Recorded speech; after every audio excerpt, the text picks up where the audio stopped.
Sus hermanos lo llamaban el pagano más pagano del mundo. Por años, Jimmy D cocinó la metanfetamina que sostuvo el imperio del club. Pura, letal y rentable. Filadelfia era su fortaleza y Jimmy era uno de los hombres que la hacía intocable. Filadelfia tiene fama de ser una ciudad dura. Luego vino la traición. Desde dentro de una celda de prisión, descubrió que otros paganos lo habían traicionado por $10,000. A la mafia se le dio permiso para matarlo.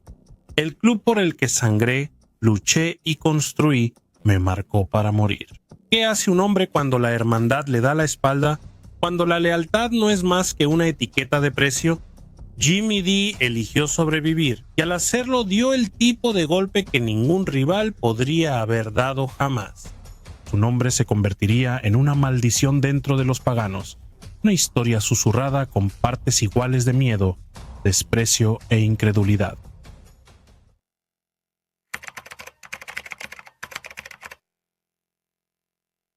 En los clubes de motociclistas fuera de la ley, la reputación es fundamental. Para Jimmy D, esa reputación comenzó no con violencia, sino con noches tranquilas detrás del mostrador de una gasolinera. Él era un jugador de fútbol americano universitario con un futuro en el campo, pero para 1972, ese futuro ya no existía.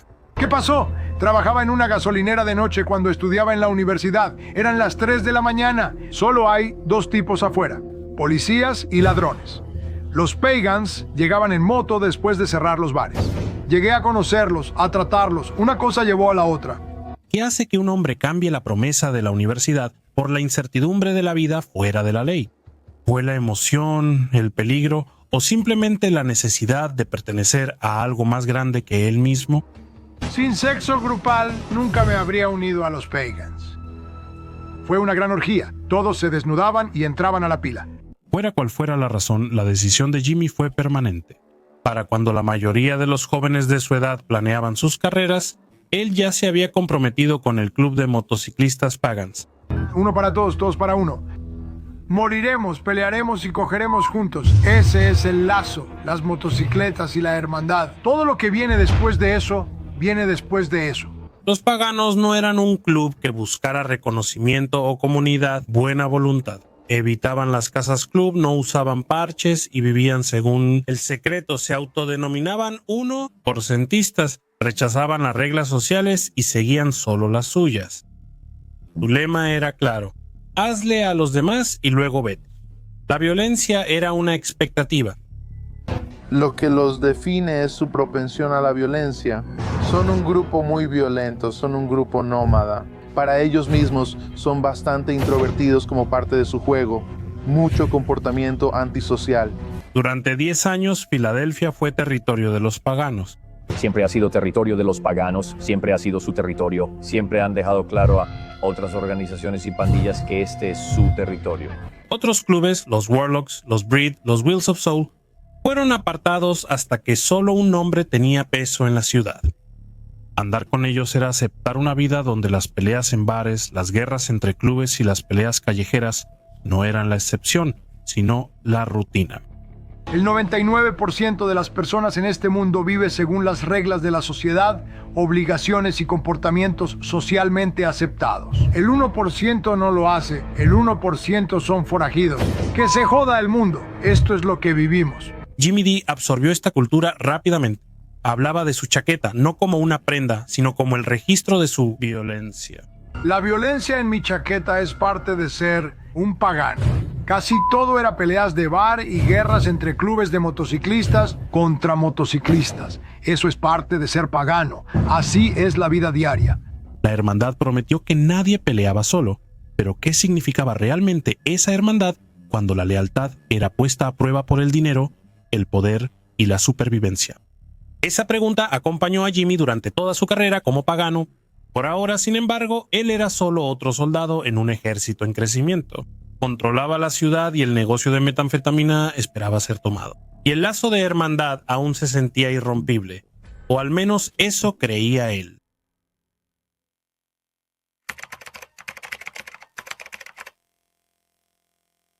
A finales de los años 70, Jimmy D había pasado de ser un soldado en los Pagans a algo mucho más valioso: se convirtió en el hombre que controlaba la droga que alimentaba su imperio, la metanfetamina.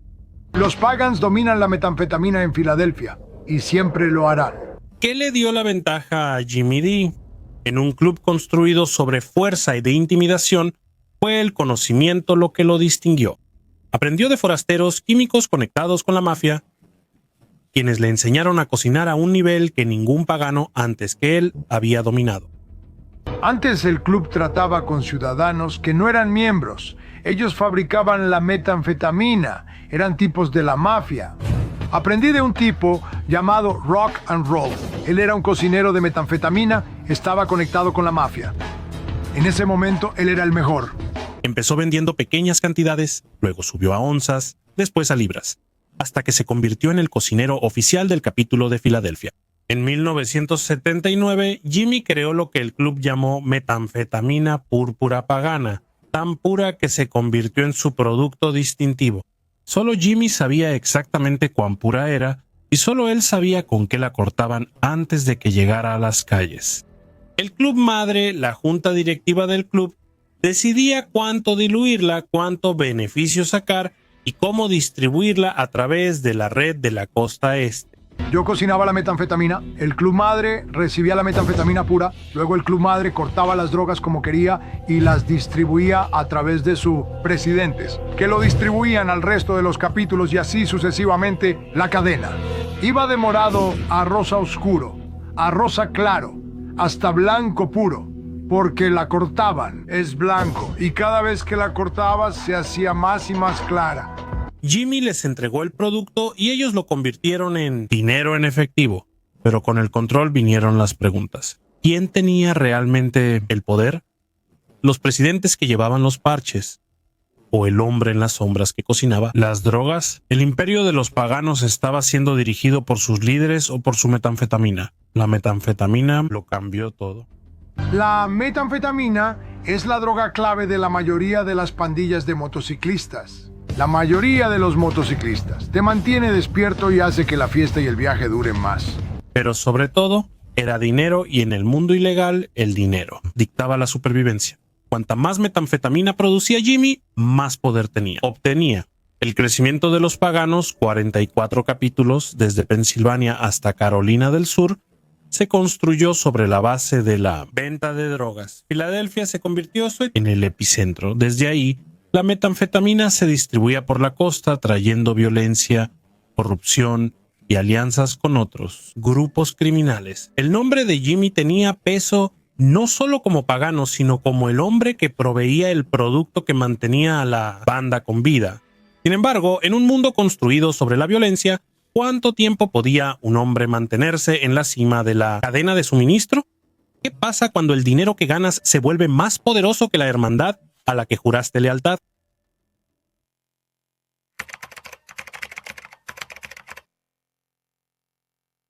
Poder invita enemigos. Para los paganos, dos se destacaban sobre el resto: la mafia de Filadelfia y los ángeles del infierno. Los ángeles del infierno. Los ángeles del infierno son, ya sabes, los Mercedes del mundo de los motociclistas fuera de la ley. Los Ángeles del Infierno probablemente sean la principal banda de motociclistas fuera de la ley en el Estados Unidos. Es una de las más grandes, si no la mayor, y los paganos, uno de los más fuertes. Pero en estructura y criminalidad son prácticamente iguales ahí. Jimmy D se encontró en el centro de ambas guerras. En el 81, la mafia de Filadelfia exigió que los Pagans pagaran un impuesto callejero por sus negocios de metanfetamina. Para la mafia era simple: si haces negocios en su ciudad, pagas. Nicky Scarf era el jefe de la mafia de Filadelfia.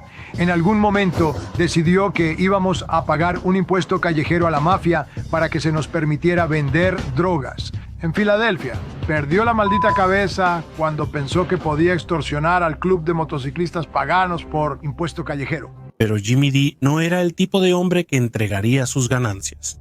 Su respuesta fue la violencia. Secuestró a dos mafiosos, los llevó por el centro de Filadelfia a punta de pistola. X. Por Broad Walnut, el conductor tiene una 45 en la cabeza. Al voltear, ve 4 o 5 policías al otro lado de la calle. Tomando café, me dice: si me vas a disparar, Me vas a disparar. Ahora, se sube a la banqueta, pensando que los policías lo iban a proteger. Se bajó del auto y empezó a correr. Cuando uno intentó escapar cerca de un grupo de policías, Jimmy apretó el gatillo. Me bajé del auto y le disparé frente a los policías. Un mafioso disparó frente a policías uniformados. Era un mensaje tan claro como cualquier declaración de guerra. ¿Cómo salió libre? Corrupción. Filadelfia era muy corrupta, teníamos a muchos de nuestro lado, en la nómina. Al final salí de la cárcel con una fianza de $750 por un tiroteo en el centro de la ciudad, en el centro. La mafia quería dominar, pero Jimmy mostró que los Pagans no se rendirían mientras él mandara.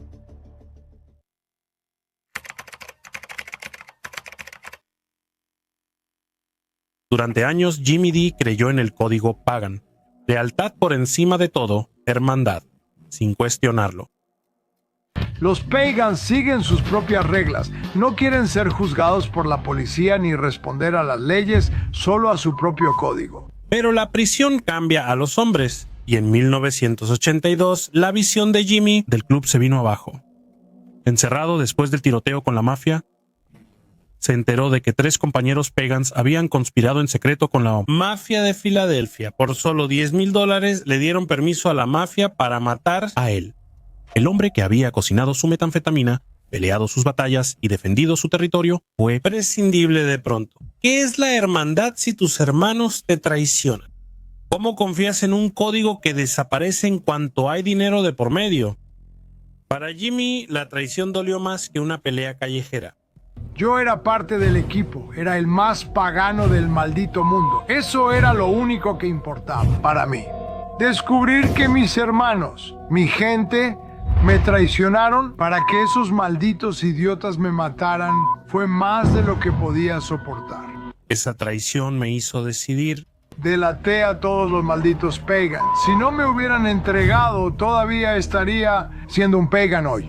Habría ido a prisión, me habría quedado callado y habría salido con buena reputación. Que me entregaran fue lo que me hizo hacer lo que hice. Empezó a dar detalles sobre la estructura interna de los Pagans y el tráfico de metanfetaminas, Club Madre en sí. Las autoridades federales usaron su información para armar casos que devastaron al liderazgo del club. 2 acusaciones importantes apuntaron directamente a los miembros del Club Madre.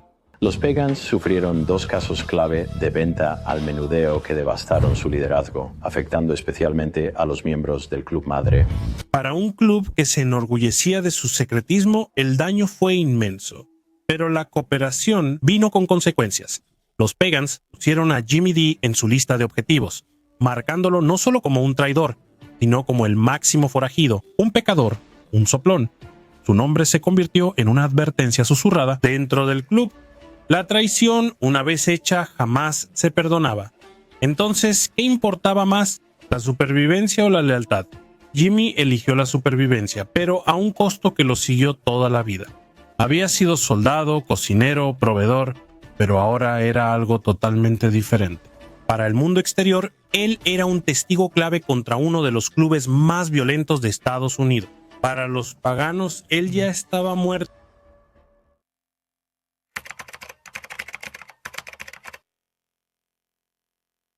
Cuando Jimmy D traicionó a los paganos, no hubo marcha atrás. Su nombre fue puesto en 1970 la lista de objetivos del club. Para ellos, él ya estaba acabado. Otro recordatorio de que en la cultura fuera de la ley, la traición es castigada con la muerte.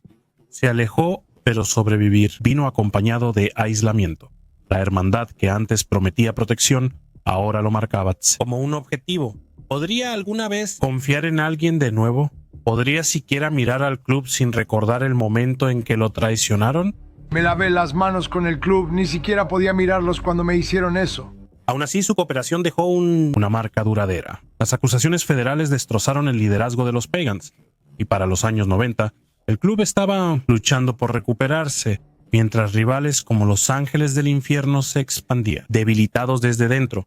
El testimonio de Jimmy D fue una parte fundamental de ese daño. Para las autoridades, él era un recurso valioso. Para el club, él era el rostro de la traición. Incluso cuando los paganos se reconstruyeron, el legado de Jimmy D permaneció. Ahora quieren hacer el bien. quieren ir al frente de la maldita caravana y participar en juguetes para niños en el hospital infantil. ¡Qué tonterías! Somos 1%, fuera de la ley. No somos benefactores. Muchos de mis amigos están en prisión de por vida o muertos, construyendo el nombre de los paganos como tipos malos. Su historia fue contradictoria. El cocinero de metanfetaminas que los enriqueció y el informante que ayudó a destruirlos. ¿Qué importaba más, el imperio que construyó o la lealtad que destruyó? Esa pregunta divide opiniones. Hasta hoy, los paganos siguieron luchando hasta los 2000, enfrentándose a los ángeles del infierno en sangrientos eventos como el Hellraiser's Ball. Pero Jimmy D ya se había ido hace mucho, quedó fuera, observando desde afuera. Su traición fue tanto personal como simbólica, prueba de que la hermandad podía fracturarse bajo el peso del dinero, el poder y la supervivencia. Actualmente su nombre se recuerda en círculos de forajidos con igual intensidad, de miedo y desprecio. Para algunos, él fue un sobreviviente que se negó a morir por hombres que ya lo habían abandonado. Para otros, él fue el máximo traidor, el hombre que rompió el código. Al final, la historia de Jimmy D trata menos sobre un solo hombre y más sobre la fragilidad de la lealtad dentro de las hermandades fuera de la ley. Y el miembro más dedicado podía traicionar. ¿Qué decía eso sobre la fuerza del código mismo?